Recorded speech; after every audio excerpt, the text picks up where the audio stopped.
Alors après avoir abordé l'intelligence collective dans le volume 1 de ma collection Coaching Global, j'avais rédigé dans le volume 2, tome 1, les fondamentaux du coaching et l'accompagnement des managers, puis tome 2, l'accompagnement des dirigeants et le coaching des équipes. Dans le volume 3 de la collection Coaching Global, j'aborde 4 thèmes. Le premier, c'est l'accompagnement des croyances limitantes. Le deuxième, le travail sur les valeurs à la fois dans une dimension personnelle mais aussi au sein de l'entreprise. Le troisième, c'est l'accompagnement des décisions existentielles, comme par exemple changer de métier, décider de se marier, d'avoir un enfant ou de divorcer, partir à l'étranger.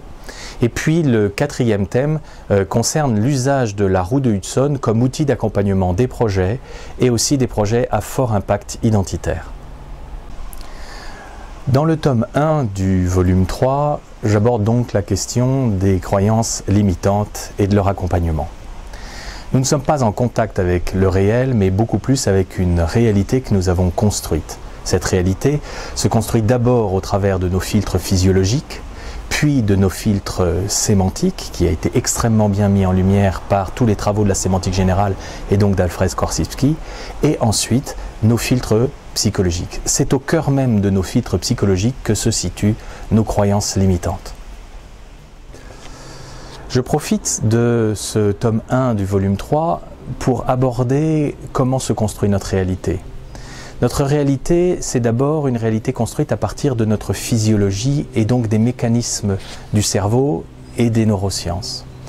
Le deuxième aspect, c'est bien évidemment la sémantique générale qui a permis d'ailleurs à la programmation neurolinguistique de construire ce que cette discipline a appelé les métalangages, c'est-à-dire des décrypteurs pour identifier les erreurs de logique de la façon dont nous nous exprimons. Dans le tome 2 du volume 3, vous trouverez des protocoles de traitement des croyances limitantes en coaching et en thérapie. Premier type de protocole, ceux qui n'exigent aucune compétence particulière et finalement accessibles au bon sens. Puis, je traite de ce que Byron Katie Mitchell a appelé le travail, c'est-à-dire un processus d'investigation pour voir si ce que nous croyons est véritablement vrai, vraiment vrai. Ensuite, j'aborde l'approche proposée par l'intervention systémique brève, qui a la particularité de ne pas traiter la croyance en tant que telle, mais de clarifier considérablement l'objectif pour finalement contourner les croyances qui nous empêchent de les atteindre.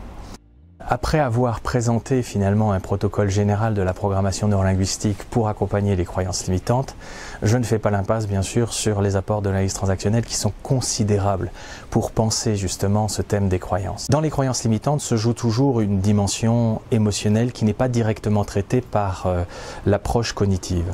C'est la raison pour laquelle je propose de faire un tour d'horizon de ces approches qui traitent l'émotion, à commencer par l'EFT, l'Emotional Freedom Technique, avec son porte-parole qui est Jean-Michel Guret, mais aussi la bioénergie et les bioscénarios de Vincent Lennart, et enfin l'approche de l'hypnose ericksonienne avec Olivier Leckert. Dans cet ouvrage, je traite de l'accompagnement par les valeurs selon 3 axes. Premier axe, les valeurs comme phénomène sociologique. Deuxième axe, l'orientation fondamentale du moi, c'est-à-dire la façon dont nous utilisons nos valeurs pour donner une direction et un sens à notre vie. Et troisième axe, l'art d'utiliser les valeurs pour les faire évoluer dans l'entreprise. Je poursuis l'inventaire des différents protocoles d'accompagnement en abordant la question des décisions existentielles. Au cœur même de la décision à fort impact identitaire et fort impact sur l'entourage se joue la question de l'autonomie. Est-ce que la personne qui prend telle ou telle décision va pouvoir en assumer les conséquences? La psychodynamique de l'indécision correspond en fait à un mouvement phobique, c'est-à-dire la personne a peur justement de ne pas pouvoir assumer les conséquences. Donc accompagner les décisions existentielles, c'est d'une part voir ce qui se joue pour la personne et traiter les peurs qui empêchent justement la personne d'assumer ses conséquences.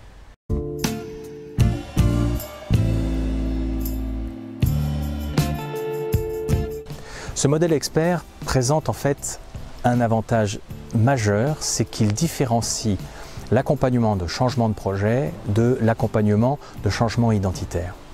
Ce modèle expert propose 7 étapes justement pour accompagner les changements de projet.